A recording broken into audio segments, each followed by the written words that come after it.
The Book of Miraculous Signs. Form, Contents, Dating and Attribution. By Tilholger Borchier.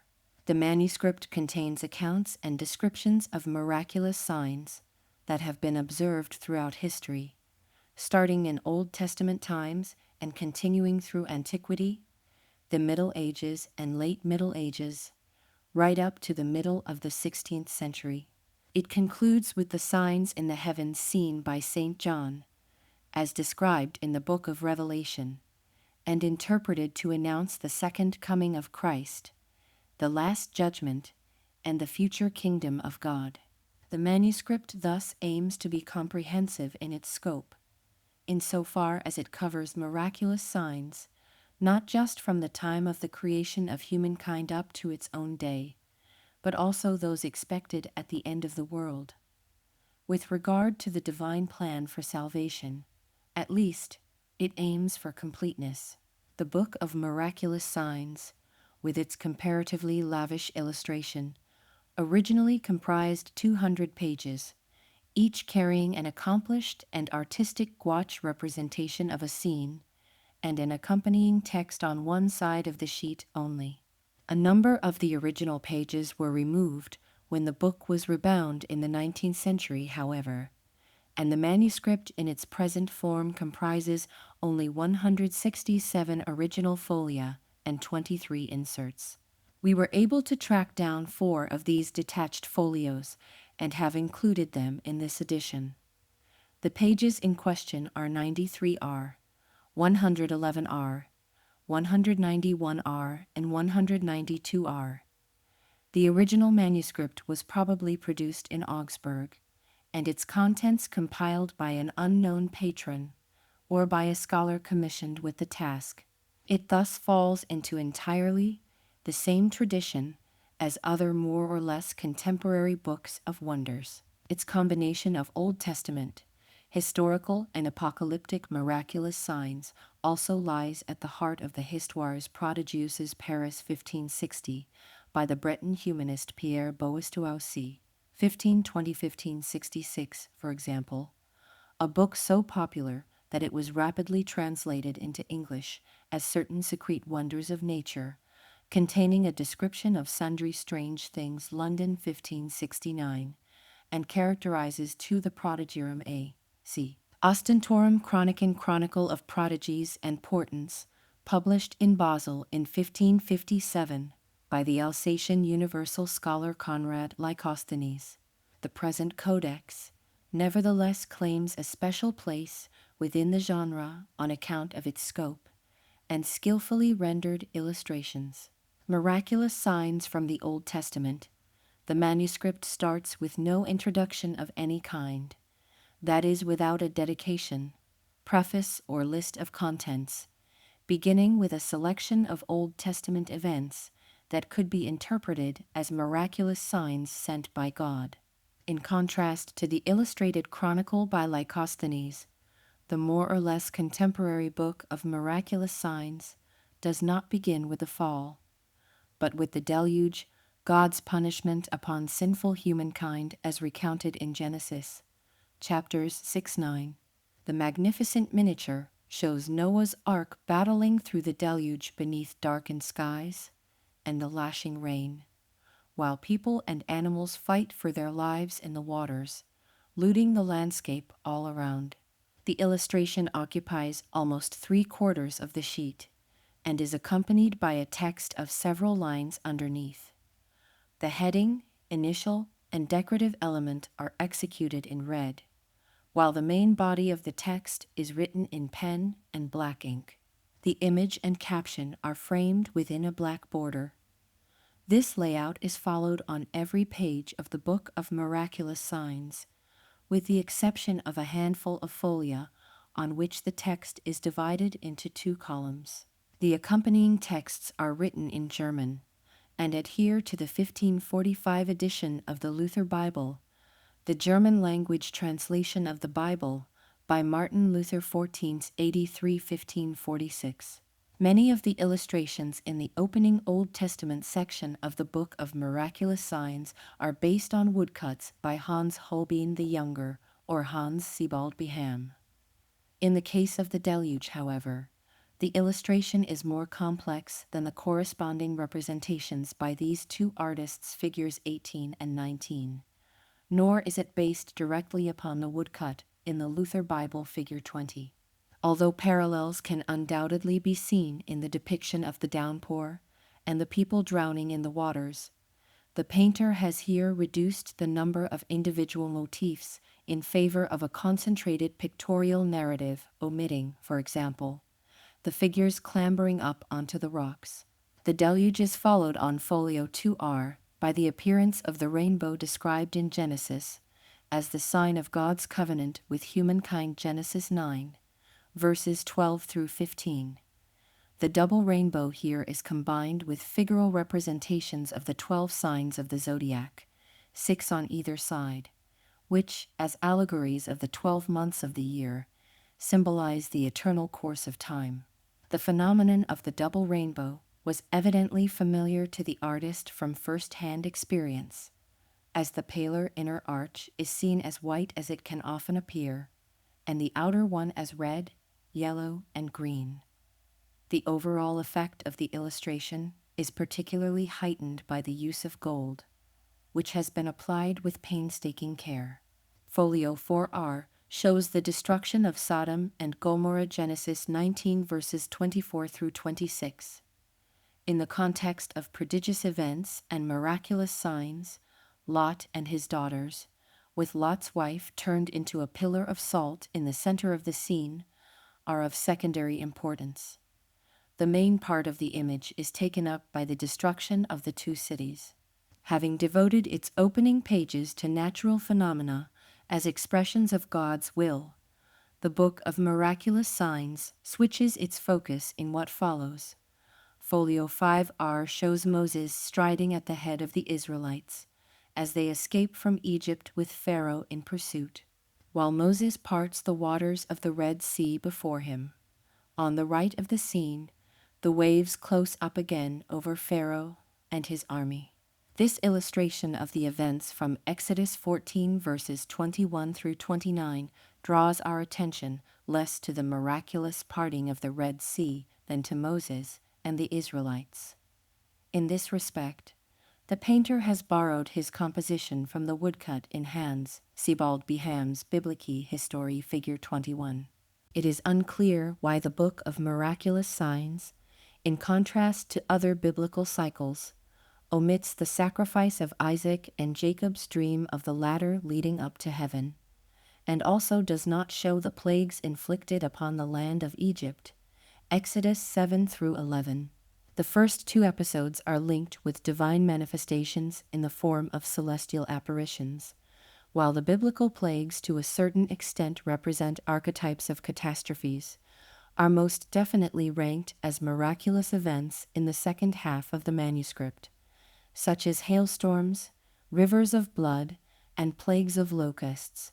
The episode represented on folio 6R may likewise be seen as the biblical archetype of prodigious events included in the latter part of the manuscript as food miracles. According to the account in the Old Testament, God saved the people of Israel from starvation by sending down a shower of manna, Exodus 16, verses 14 through 16. This precipitation is actually manna lichen, edible crustose lichen that is carried by the wind. The subject was considered a prefiguration of the Last Supper and the sacrament of the Eucharist, and was also included in Protestant pictorial cycles. The illustration is based on a woodcut from the Icons, a major cycle of illustrations to the Old Testament by Hans Holbein the Younger, produced around 1525 or 1526. The present artist has taken his figural motifs from Holbein's woodcut, figure 44, and incorporated them into the pictorial landscape, their proportions correspondingly adjusted. On folio 7R, we look down from a slightly elevated viewpoint upon the group around Moses and Aaron, the latter in the robes of a priest. At their feet, the earth is opening up to swallow the rebellious Korah and his followers. Beyond them, our eye is led smoothly into the background, where a river meanders through the expansive landscape before flowing out into the sea. A tall conifer borders the left-hand edge of the composition, its scale underlining the distance separating foreground and background. Using comparatively simple means, the painter succeeds in achieving impressive atmospheric effects that testify to a good knowledge of the panel painting of the Danube school, Franconia, and Swabia, figure 22. The subsidiary scene on the right, in which riders are being consumed by fire from heaven, shows the punishment of those who supported Korah the Levite, and is part of the story of Korah related in the Book of Numbers. The accompanying text corresponds to Numbers 16, verses 4 through 7, verses that cover the start of Korah's rebellion against Moses, but not the end. The viewer's understanding of the illustration does not follow directly from reading the text, but presupposes a more detailed knowledge of the Old Testament. Folio 8R shows the prophet Elijah being taken up to heaven in a chariot, as described in Roman 2 Kings 2 in modern Bible editions. The heading above the text, however, gives the source as Roman 3 Kings Regnum 3, the numbering system still employed in the Renaissance, during which the 2 books of Samuel were counted as one of the books of Kings. Underneath, the 3-line text breaks off in mid-verse. The illustration is once again dependent for its composition upon the corresponding woodcut in Holbein's icons, figure 23. The prophet Isaiah's vision of the temple on folio 9R, which, contrary to the order of events in the Old Testament, here follows directly after Elijah's ascension, is an unusual subject. The caption Isaiah 1, verses 1 through 3 refers solely to the prophet and contains no reference to his vision, which is not described in the book of Isaiah until chapter 6. Isaiah tells of seeing God enthroned in the clouds above a temple pictured here as a centrally planned church and surrounded by seraphim, Isaiah 6, verses 1 through 7. In terms of imagery, Isaiah's vision finds its New Testament counterpart in the revelation of St. John, with the present illustration being based in turn on Holbein's treatment of the subject in his icons. While the following picture of the 2 sundials, folio 10R, Isaiah 38, verse 8, also goes back to Holbein, the calling of the prophet Jeremiah on folio 11R is inspired by the corresponding Bible illustration by Beham. Daniel's vision of the 4 beasts is another reference to the end times, Daniel 7, verses 1 through 7, with the accompanying text here citing verses 1 to 4. While the 4 winds blow towards the center from the 4 points of the compass, 4 monstrous beasts emerge out of the great sea. They embody 4 dominions that shall be vanquished by 1 king, whose own rule shall then be taken away and replaced by the everlasting kingdom of God. The artist has assigned each beast to one of the continents, and thereby follows the illustration in the Luther Bible, figure 24. On the next sheet, which is again based on the icons, the Archangel Gabriel interprets the prophet Daniel's second eschatological vision of a ram and a goat, Daniel 8 verses 1 through 12. In the accompanying text, only Daniel 8, verses 1 through 4. In copying his source, however, the artist has committed an oversight by missing out a highly significant detail in Holbein's woodcut. Namely, he has failed to show the ram's broken horn, the symbolic feature identifying the ram with the first kingdom that 4 others will follow. Medieval theologians saw in the story of Jonah and the whale an Old Testament prefiguration of the death and resurrection of Christ. But although the text on folio 14R cites the end of Jonah 1, which describes Jonah being swallowed by the whale, the event itself appears only as a subsidiary scene taking place out at sea in the background.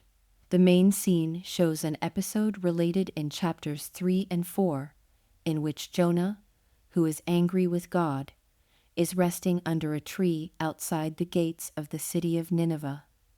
God has made a giant gourd grow above his head in order to shade him from the sun.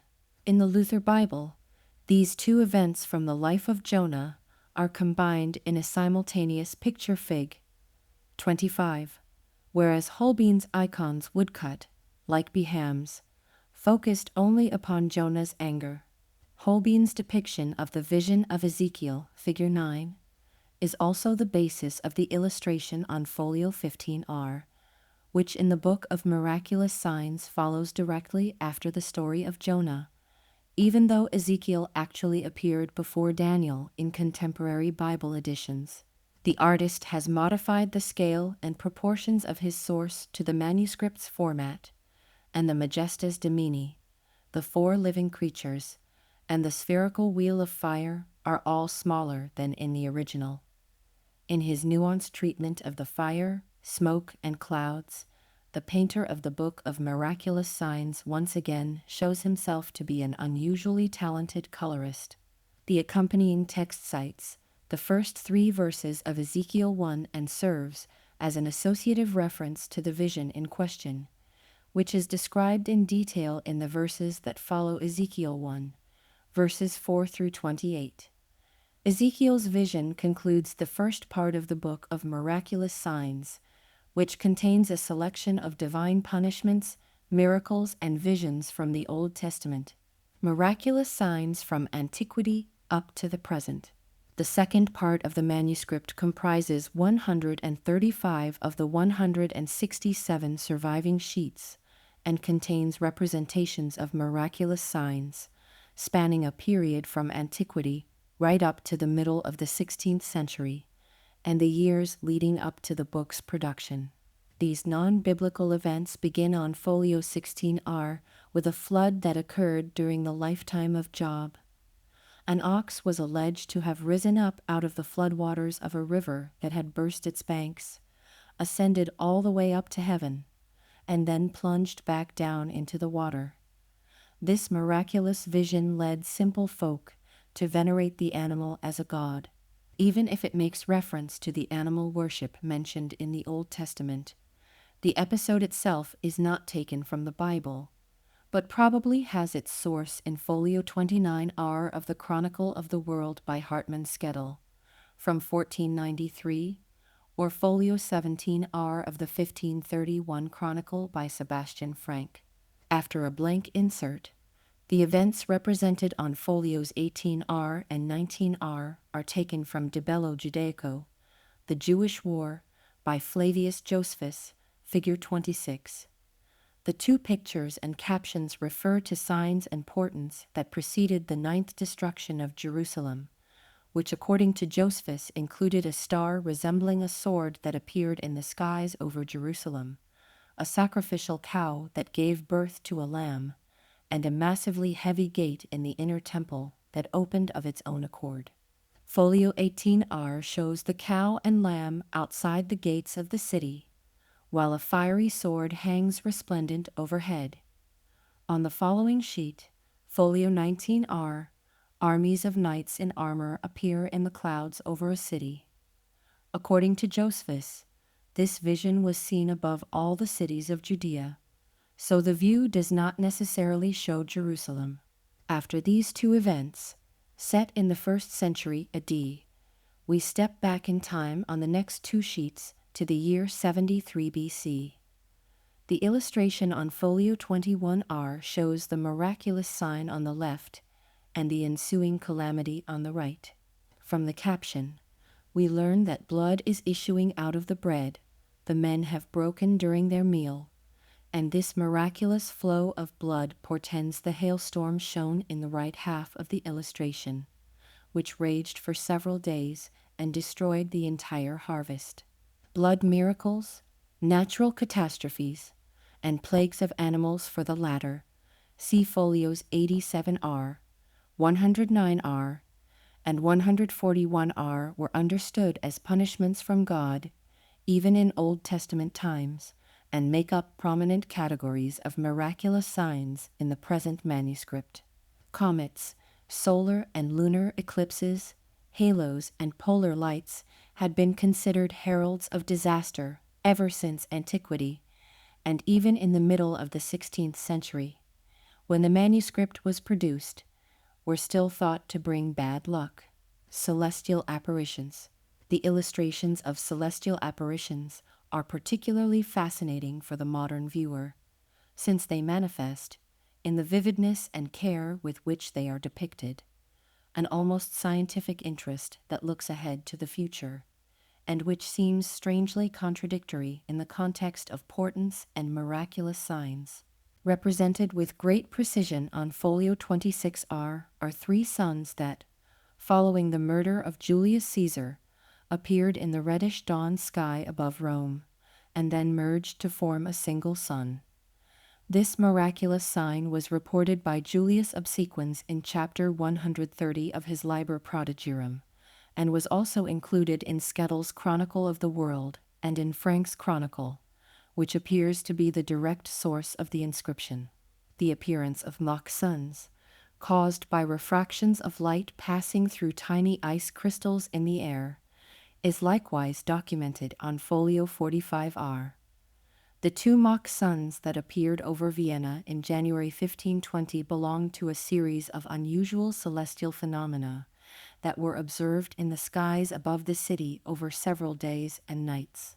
From the point of view of quality and originality, the atmospheric handling of color that distinguishes the illustrations of these Vienna events is perhaps the most important artistic achievement within the Book of Miraculous Signs. In these pages, we find a striking contrast between images of polar lights and solar aureoles set against a deep blue night sky, and illustrations in which subtle yellow and gold highlights in the clouds convey the play of light at sunrise to great effect, together with further phantom suns seen in combination with other celestial apparitions. The rare phenomenon of mock moons is also illustrated. On folio 62R, 3 moons are shown in a night sky across which a comet is blazing. These are not mock moons, but a particular constellation of stars that were mistaken for moons. According to the accompanying text, in 1304 3 moons appeared around midnight for several months in foreign lands, Italy. The Book of Miraculous Signs carries many reports of unnatural colors seen in the skies being followed by catastrophe. A blood-red moon, for example, announced a devastating earthquake in Italy. In an illustration in which the artist has evoked an unnaturally somber mood with minimal means, the black silhouette of the ruined town stands out clearly against the dark night sky.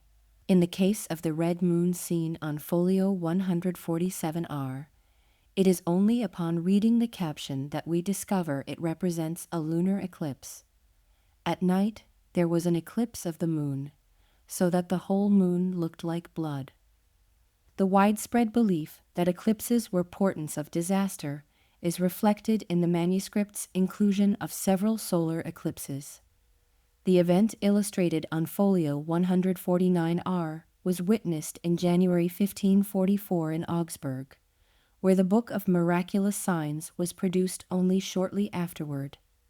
From the schematic nature of the illustration, however, it seems that the painter did not observe the eclipse at first hand. The manuscript also includes figural apparitions that were sighted in the heavens in the 16th century. Broadsheets carried reports of such cloud pictures, which were interpreted at the time as signs of imminent war. As in the case of folio 157R, which depicts a celestial apparition seen in 1547 in Glarus, Switzerland, the illustrations usually go back to the popular prints through which such phenomena were publicized. Comets. The pages of the Book of Miraculous Signs contain a great many comets. Together with an illustrated treatise on comets produced around 1587 in Flanders, the manuscript contains probably the largest early collection of comet pictures. In Antiquity, these celestial apparitions were considered portents of serious misfortune, lasting several years. Although this attitude changed in the Middle Ages, when comets were viewed in a positive light as messengers from God, Reformation-minded humanists subsequently returned to the gloomy interpretation of comets as bringers of bad luck. Comets are illustrated on no fewer than 26 sheets. Despite the differentiated nature of these illustrations, however, we may search in vain for any attempt at scientific classification. The Book of Miraculous Signs originally contained further comet pictures, as evidenced by one of the sheets later detached from the manuscript, which shows a blazing ball of light and an unsheathed sword, accompanied by small tongues of flame and swords. For the present edition, the plate has been inserted in its original position as folio 111R. In his endeavor to visualize the comets in the Book of Miraculous Signs in a variety of different ways, the artist has drawn not only upon earlier, somewhat schematic woodcuts, some of which appeared in Lycosthenes' book on Prodigies, but above all upon written accounts. The meteorite that fell to Earth in 1007 is surrounded by flames, while that in the year 1173 takes the form of a fiery shaft of light. The comet seen over Rome in 684 is described as being the harbinger of a huge and devastating storm, just as the comet of 1300 portends an earthquake in the Eternal City. Natural catastrophes. In a number of illustrations, comets appear in conjunction with devastating natural disasters, and these make up another category of prodigious events represented in the Book of Miraculous Signs. Direct sources for them cannot, however, always be clearly identified. The events on folio 30R are probably taken from the Chronicle by Frank and relate to an earthquake that destroyed the temple in Jerusalem in AD 367. Such an event is described by Syrian theologian Theodoret of Cyrus in Book 3 of his Historia Ecclesiastica, a volume devoted to the history of the early Christian Church under the Roman Emperor Julian. According to Theodoret, the pagan Julian ordered the Christian basilica built by Constantine the Great to be pulled down and a heathen temple to be erected in its place. Even before the new building was complete, God sent an earthquake to destroy it. Underlying this literary account is a historical event that took place in AD 365, namely an earthquake in the Mediterranean that caused the destruction of Alexandria and a devastating tidal wave in Asia Minor. In folio 86R, the swollen rivers of the Tiber and Po in Italy and the Rhine and Danube in Central Europe are condensed into a single picture, succinctly illustrating the widespread flooding that occurred, according to the caption, in November 1480. The year 1482, written in red ink, is a mistake on the part of the scribe. Two trees that have lost most of their leaves rise up from a narrow strip of land surrounded by water in the foreground, while floods cover virtually the whole of the landscape, right up to the distant horizon. Tiny figures are being swept along by the current, their arms raised in a plea for help. Folio 118R, meanwhile, shows the massive storm tide that inundated the Flemish coast in November 1530. The painter has visualized the scene almost entirely as a waterscape, within which people are seeking refuge on two small hillocks, rising above the waves or climbing trees to escape from drowning. A town lies half submerged in water on the right, some of its towers snapped and broken. According to the accompanying text, it represents Vlissingen on the former island of Walcheren. The flood in question, which has since entered the history books as the Sint Felix flood, struck the coast of Flanders and Zeeland in the first week of November 1530 and ultimately claimed almost 100,000 lives as a result of drowning, starvation, and epidemics. Flash floods, storm tides, and earthquakes are regularly accompanied in the Book of Miraculous Signs by lashing rain, snow, and hail. But it was not uncommon for extreme meteorological phenomena, such as hail, snow, and ice to devastate crops and lead to famine and epidemics in their own right. The manuscript contains several hailstorms folios 21R, 27R, 47R, 78R, 115R, 171R, and snowstorms folios 44R, 51R, 54R. These innovative illustrations of the weather number among the earliest of their kind in German art. Two sheets document particularly severe winters and their consequences. On folio 42R, the artist conveys a drastic impression of the harsh winter of 1126, when temperatures plunged so low that crows were seen to freeze in mid-flight and fall to the earth. Although the caption on folio 56R likewise speaks of a famine caused by frost and cold in the winter of 1234, the artist has here illustrated the freezing of the waterways, along which only an ox and cart are making their way. On folio 44R, the heavy snow that fell on Milan in 1162 is depicted. The capital of Lombardy is silhouetted in the distance on the far side of a plain blanketed in snow, as thick flurries continue to fall. Blood and food miracles.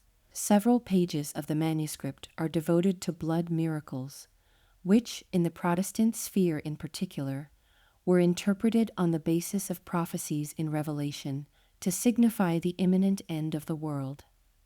Waters that suddenly turn into blood, or the discovery of a spring of blood, are both depicted here. The majority, however, concern blood rain, a natural phenomenon greeted with terror ever since Antiquity, and which is still seen today. It occurs when fine, reddish-yellow particles of desert sand, whipped up by storms and suspended in the air, fall back to earth as part of a rain shower. Rare variants of blood rain include the blood snow witnessed in Styria in 1226, folio 51R, and again in 1229, folio 54R, illustrated as atmospheric wintry landscapes. Related to blood rain are showers of bread and manna, such as the episode described in the Old Testament, folio 6R.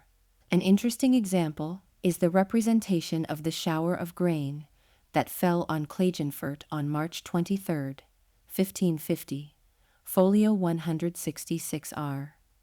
The illustration is based on a popular print produced in Nuremberg in 1550 and subsequently copied in Strasbourg and elsewhere. Prodigies and freaks of nature. The Book of Miraculous Signs devotes several pages to prodigies and freaks of nature, ranging from animals born with two heads to a woman who apparently lived on air, folios 88R, 90R, 97R, 117R, 133R, 145R, 158R. One of the pages in the original manuscript featured a rare human example, conjoined twins. The sheet was later detached, but probably appeared after folio 92R. The illustrations in this category differ from others in the book in their figurative scale and their renunciation of color in the background. Almost all the prodigies and freaks of nature reproduced in the manuscript are sourced from popular prints and engravings by artists such as Dürer and Wenzel von Olmütz. In several cases, two monstrous births are combined into one picture with captions provided in separate columns underneath. The text accompanying the representation of a stillborn calf on folio 117R names the painter as Hans Bergmayer. The same name also appears on a sheet preserved in Stuttgart, showing conjoined twins born in 1513 on the estate of Countess Lodron, sister of Cardinal Matthias Lang, in Carinthia. Folio 158R combines three motifs sourced from designs by Heinrich Vogtherr the Elder, which circulated as broadsheets. A bunch of grapes infested with parasites on the left is accompanied by an unusual ear of wheat, and on the right, the miracle of the young woman from Roth, who allegedly refused all food for a number of years and lived from donations, a popular form of fraud in the Middle Ages. The Revelation of St. John. The final section of the manuscript is devoted to signs from the Book of Revelation, announcing the end of the world and the second coming of Christ. The particular interest felt by theologians, especially Reformation theologians, for the study of miraculous signs was linked to their conviction that such events portended the end of the world. Seen from this perspective, the illustrations of the apocalypse featuring earthquakes, floods, fire raining down from the skies, and other disasters represent the inevitable consequences of the prodigious events documented in the preceding pages. The eschatological vision received by John of Patmos is set out in the manuscript across a total of 19 surviving sheets. The illustrations lean heavily upon Beham's woodcut cyclotypy in Apocalypsi Ionis Depicti, which was published in Frankfurt in 1539 and paraphrases Dürer's Apocalypse series from 1497-1498. As in the case of the Old Testament scenes at the beginning, adapting the source to suit the proportions of the manuscript and interpreting the resulting composition in color constitute the chief areas of artistic originality, in which the painters of the Book of Miraculous Signs demonstrate extraordinary sensitivity. The pages follow the same sequence as Beham's Apocalypse cycle, but leave out certain passages. The manuscript then seems to break off its coverage of Revelation, surprisingly abruptly with the fall of the Whore of Babylon. Some of the illustrations from this final section of the manuscript are missing. At least 4 other scenes from the Revelation of St. John have been detached from the end of the book. In 2005, they were auctioned at Karl and Faber in Munich, but their current whereabouts are unknown. The scenes show 4 events at the end of Revelation, including the vision of the 12 gates that concludes the Apocalypse cycle by Beham.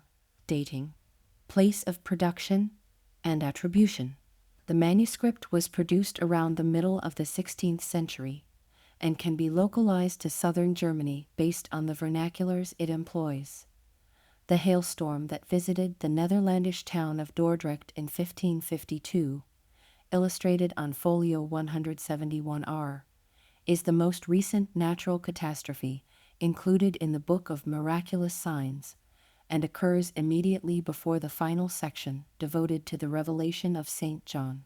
Thus, 1552 can be considered the terminus post quem for the composition of the Codex, although the work appears to have been produced in phases. The texts accompanying the biblical illustrations are based on the Luther Bible of 1545, supporting the argument that work began after this date. Analysis of the watermarks has confirmed that the sheets date from around 1550 and has also provided clues about their place of production. 2 watermarks occur several times, and both appear in 2 variants. 20 pages carry the watermark of a heraldic shield set within a quatrefoil, depicting a cross rising above a triple hilltop. This watermark, which is similar to others in the Pickard watermark collection, measures almost 4 centimeters in height and corresponds to Augsburg charters from the period between 1539 and 1559. 53 pages carry a watermark barely 2 centimeters high, showing a spider in a shield. This watermark is common in charters and records drawn up in the mid-16th century in several Swabian towns, including Leungen, Dillingen, Ulm, and Augsburg. 2 further sheets have fragments of a watermark, a 6-pointed star over an anchor, found in 16th century Austrian and Upper Italian papers, but also in a document issued in Augsburg in 1550. The watermarks support a dating of around 1550, suggesting that the Book of Miraculous Signs was produced in Swabia. A striking number of the historical events described took place in Augsburg and its vicinity. This is particularly true in the case of the events closest in time to the date, when the manuscript would appear to have been written. For this reason, we may suspect that the manuscript was produced in Augsburg, which in the 16th century was a leading center of the arts and sciences in South Germany. This hypothesis is supported by various other factors. The caption describing the appearance of Mach's suns in 1541 states that 3 suns in a triangle were seen here in Augsburg, establishing a direct link between the text and the event itself. The word here as a geographical specifier is used on 3 further occasions, and explicit references to Augsburg also appear in the captions to events in 1542 and 1547. Again, the text states that the celestial apparitions in question were seen here in the sky, although it is not apparent from the text where these events took place. Viewed in the context of the manuscript, however, it is clear that here means Augsburg. Another link between Augsburg and the book emerges from the description of 2 monstrous births, recorded in the 16th century, and connected with the Swabian towns of Langwade, Donauwörth, and Dillingen. If the manuscript was indeed produced in the Swabian capital, that might explain why, on these 2 pages, the captions specifically mention artists who were active in Augsburg, or who were profoundly shaped by its influence. According to the caption on folio 145R, the illustration of a chick born with deformities in 1543 is based on a design by the court painter to the Dillingen-based Bishop of Augsburg. The bishop in question was perhaps Christoph von Stadion, who relocated the episcopal residence to Dillingen. It is more likely, however, to have been Otto Truchsess von Waldburg, who became Bishop of Augsburg in 1543 and was an active patron of Counter-Reformation art during his 30-year tenure, who held the position of court painter to the bishop in 1543, and indeed whether such a formal post existed at that time remains to be answered. Folio 117R provides an example of 2 separate incidents of monstrous births, in this case 2 calves, illustrated on a single page. The calf on the left was still born on January 14, 1529, in Langwade, near Augsburg. The other was born alive in 1532 near Donauwörth. On this page, we also find the name of an Augsburg artist. In the caption beneath the calf on the left, it says, "And I, Hans Bergmer, painter, bought the skin for half a guilder from a parchment maker, who had bought it for only 6 kreuzer." This remarkable statement links the Book of Miraculous Signs with the name of Hans Bergmer. We have already encountered the name Hans Bergmer in conjunction with the woodcut that provided the basis for the illustration, on a page subsequently detached from the book, of the front and rear views of conjoined twins born in 1513. The artist in question can be named as Hans Bergmer the Elder, the celebrated Augsburg painter and printmaker who was entrusted with, among other things, designs for Emperor Maximilian's triumphal procession, and who, together with Hans Holbein the Elder, executed the Basilica cycle of paintings for the Dominican convent in Augsburg. Hans Bergmer the Elder can be ruled out as the creator of the Book of Miraculous Signs, however, as he died some 20 years before it was produced.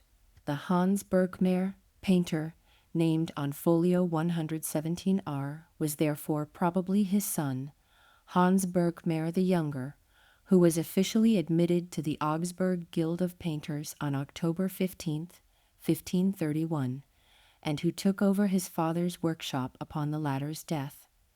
He had learned his trade from his father, and, after completing his apprenticeship, stayed on as a member of the paternal workshop. Hans Bergmer the Younger's few documented commissions include 12 paintings of heraldic shields for the funeral of Emperor Maximilian and decorations for the funeral of Emperor Charles V in 1559. Apart from a few drawings and prints with the monogram HB, however, His other activities as an artist are unknown. Documents show that his financial circumstances were at times precarious. Despite the difficult period between the wave of Protestant iconoclasm in 1537 and the Peace of Augsburg concluded in 1555, however, his workshop must nevertheless have flourished, as he took on apprentices in 1536, 1548, 1549, and 1559. Certain of the woodcuts, etchings, and drawings attributed to Hans Bergmayr the Younger are based directly on works by his father, but those which are not fall short of the latter's artistic and technical skill. In a number of tournament books illustrated by his hand, for example, the younger Bergmayr has sourced his designs from his father's preliminary drawings for the triumphal procession of Emperor Maximilian. The oldest of these tournament books was produced for William Roman IV, Duke of Bavaria, and is considered a joint work by father and son. Closely related to this first tournament book is a second one that was probably completed a decade later, and can thus be assigned wholly to the younger Bergmayr. Hans Bergmayr the Younger's signature also shows him to be the author of the final section of a three-part tournament book produced around the middle of the 16th century. This final section, dated 1553 and again partially dependent on designs for Maximilian's triumphal procession, is illustrated with pen and body color drawings that display an impressive feel for color and testify to a thorough mastery of gouache similar to that found in the Book of Miraculous Signs. In particular, the subtle handling of gold and silver in the illustrations of jousting scenes recalls the carefully applied gold and silver highlights in the manuscript's Comet pictures. The younger Bergmayr is also thought to have executed the majority of the etchings on iron accompanying what is known as the Augsburg Book of Nobles. This project was conceived in the wake of the decision in 1538 to increase the number of patrician and noble families eligible to take part in the political running of the city, and was intended to record the coats of arms of Augsburg's patriciate. According to the frontispiece of the edition, originally planned for 1545, but only published in 1618, the engravings were made by Hans Bergmayr and Heinrich Wagner, a name that has been interpreted to refer to Heinrich Wagner, the elder by some, and to his son Heinrich Wagner, the younger by others. A volume returned to the Stuttgart Staatsgalerie in 2010 contains 44 pen drawings and 53 proofs for this Augsburg Book of Nobles, including autograph works by Bergmayr. Given their exclusively graphic nature, however, these drawings and etchings provide no points of stylistic comparison with the atmospheric, painterly illustrations in the Book of Miraculous Signs. The fact that the younger Bergmayr collaborated with one of the Heinrich Wagners on the Augsburg Book of Nobles is sufficient to raise questions, as some of the illustrations in the manuscript go back to designs by Heinrich Wagner the Elder. The three motifs on folio 158R, for example, are based on popular prints made from woodcuts by the Dillingen artist. The sheet is unique within the manuscript for combining three motifs on a single page, and the fact that all three can be traced back, not just to the same artist, but to one who was Swabian by birth raises the question as to whether Heinrich Wagner the Elder could have been involved in the illustration of the Book of Miraculous Signs. Heinrich Wagner the Elder was born in Dillenburg in 1490 and attended the grammar school there before training as a painter in Augsburg.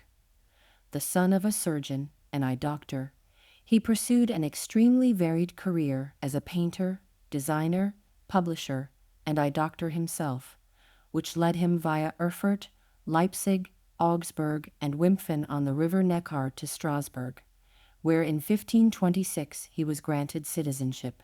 Having already supplied designs on a regular basis to publishers in Augsburg and Basel, in 1536 Wagner set up his own printing press, and 1 year later published the Kunstbuchlein, the very first pattern book to appear in print. This art booklet contains 700 illustrations, including specimen designs for faces, hands, suits of armor, side arms, and ornaments. Wagner Sr. produced the Kunstbuch line with his son Heinrich, whose portrait medallion appears on the title page alongside that of his father. The printing press soon ran into financial difficulties, however, and closed in 1540. Continuing lack of business, due not least to the Reformation, resulted in the younger Wagner leaving the paternal workshop the following year and moving to Augsburg, where he set himself up at the end of March as an independent master. In 1542, Heinrich Wagner, the elder, traveled from Strasbourg to the Diet of Speyer, and then on to Augsburg, where he stayed with his son for a few months. In 1543, he continued on via Basel to Zurich, where he worked as an illustrator.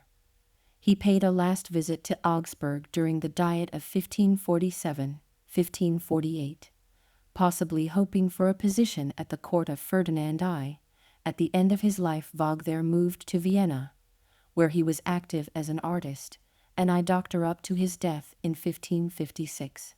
Given Heinrich Wagner, the elder's travels and multiple changes of residence, it is unlikely that he could have been involved to any great extent in the Book of Miraculous Signs, which was produced largely between 1545 and 1552 in Augsburg. It is possible, however, that his son collaborated on the project, operating out of his own Augsburg workshop, and using his father's designs as a source of inspiration. In a similar fashion to the younger Berkmayer, who almost never stepped out of his father's shadow, Heinrich Wagner the younger's style was also a continuation of his own father's, making it difficult to separate their individual hands. With regard to the Augsburg Book of Nobles and the attribution of the drawings and etchings, it has thus recently been argued that Hans Berkmayer the younger cooperated not with Heinrich Wagner the elder, but with his son. Heinrich Wagner the younger lived and worked in Augsburg from spring 1541 to the end of 1554. He ran a successful workshop in which 3 apprentices learned the painter's trade, including Antonius Brew, son of Jörg Brew the Young, who joined the workshop in 1547. In 1555, Wagner Jr. traveled to Vienna to be with his dying father, albeit retaining his Augsburg citizenship. There he was commissioned by the Habsburg court to produce designs for coins, banners, and other heraldic paintings. He also completed a copy drawing of Maximilian's tomb and contributed to the decorations for the funeral of Emperor Ferdinand I in 1564. As in the case of the younger Berkmayer, the extent of Heinrich Wagner the younger's involvement in the Book of Miraculous Signs cannot be gauged according to stylistic criteria. The differences in their media alone make it impossible to compare the illustrations in the manuscript with Wagner's known woodcuts and etchings. Just 2 of his studies exhibit analogies with the illustrations in the book. The first is a gouache body color drawing of a fish's head, authenticated by the monogram HV as the work of the younger Wagner, and bearing the date 1564, which means it must have been produced in Vienna. The sheet demonstrates a masterly handling of gouache, and at the same time reveals an almost scientific curiosity, not unrelated to Durer's nature studies, that ultimately also characterizes many of the illustrations in the Book of Miraculous Signs. The second study is a brush drawing on grayish-blue prepared paper that has been systematically highlighted in white. The drawing, which was formerly attributed to Heinrich Wagner the Elder, shows the battle between the Amalekites and the people of Israel, as recounted in Exodus. The drawing carries the monogram HVE on the left and the date 1542, and was produced in the younger Wagner's Augsburg workshop. Julia Bartram was the first to point out the analogies between this study and the illustrations in the Book of Miraculous Signs. Parallels can indeed be seen between the figures in the drawing and the horse and rider on folio 126R, and between Wagner's use of white highlights and the treatment of certain clouds in the Book of Miraculous Signs, such as on folios 102R, 124R, and 126R. The realities of workshop practice in the early modern era meant that other painters besides Wagner and Bergmair also contributed to the decoration of the Book of Miraculous Signs, a fact reflected in the heterogeneous quality of the illustrations. These range in spectrum from carefully elaborated figures to simple matchstick men, from richly varied landscapes receding into the far distance to spectacular images of comets and celestial phenomena, and include cities seen in schematic outline, condensed representations of the natural world, and the multiple repetition of individual motifs. The uneven standard of quality of the book's illustrations points to the involvement of workshop members and apprentices who were working under supervision and who had to employ stock designs. It is highly unlikely that the Book of Miraculous Signs was produced in a single burst. It is possible that the scenes from the Old Testament at the start of the manuscript, and from the revelation of St. John at the end, were only conceived as self-contained cycles after work on the miraculous signs in the lengthy middle section had already begun. Placing a homogeneous stamp upon the manuscript as a whole was evidently a major concern, and care was taken to ensure that the biblical pictorial cycles did not deviate significantly from the format of the other illustrations. Differences in the handwriting and layout of the captions suggest that the Book of Miraculous Signs is the work of a number of scribes, who were possibly involved with the manuscript at different times. Taking into account changes in the script and layout of these accompanying texts, we can distinguish at least 3 phases of production. The bulk of the captions were written out by a single scribe, whose contribution includes all the texts in the Old Testament section, and the majority of the texts in the second part of the manuscript. The Revelation of St. John section can probably also be assigned to the same individual in view of the similarity of the handwriting, even though the scribe has here fitted considerably more text onto the page. Folio 154R, whose caption employs the same layout, even if it is clearly written by a different hand, and the page featuring the illustration of conjoined twins, after Bergmair the Elder, and today housed separately in Stuttgart, are also both related to the main bulk of the manuscript in this respect. A second production phase can be recognized in a group of sheets whose captions are written out in 2 columns.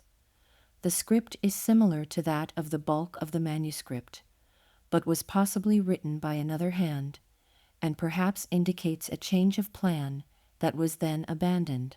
Captions in 2 columns are found between folio 94R and folio 107R, with the exception of folios 100R and 101R, which keep the conventional layout, and again on folios 117R, 145R, and 158R. The first group begins on folio 94R with a celestial phenomenon recorded in 1513, and includes the sightings of polar lights and mock suns over Vienna in January 1520, originally shown on 6 separate sheets.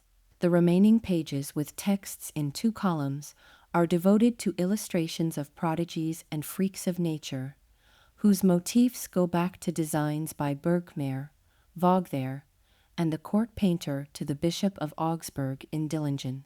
The sheets added in the final phase of production can be recognized from their different handwriting. They include several pages at the end of the second part of the manuscript, immediately before the revelation of St. John. The text, which here reverts to the single-column layout, uses a comparatively fancy lettering that can be clearly distinguished from the other captions above all by its decorative, calligraphic flourishes. The sheets in this group begin with an event from the year 1533 on folio 129R, which appears between 2 pages from the main group. Like the next sheet from this last phase, Folio 144R, it was probably only introduced during the final editing.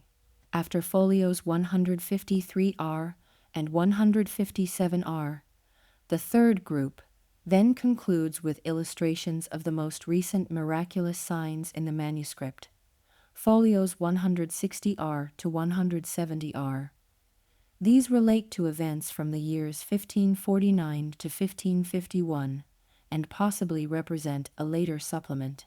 The manuscript was thus produced at very closely the same time as a magnificent volume of the Eclipses Luminarium by the Augsburg scholar Cyprian Leowitz. In this work, which was produced in 1555 and likewise in Augsburg, dedicated to the later Emperor Ferdinand I, Leowitz calculated all the solar and lunar eclipses up until 1605. This astronomical treatise includes scientific illustrations and genre scenes in the guise of pictures of the months. While it is true that the illustrations to the Eclipses Luminarium are not directly dependent upon the Book of Miraculous Signs and its artists, they nevertheless make it clear that the illustrations in the present manuscript belong to a pictorial tradition about which our knowledge remains sketchy, and at the same time seem to be establishing a new genre of scientific illustration. Thank you for tuning in and for your support. Peace, blessings, and much love to you all.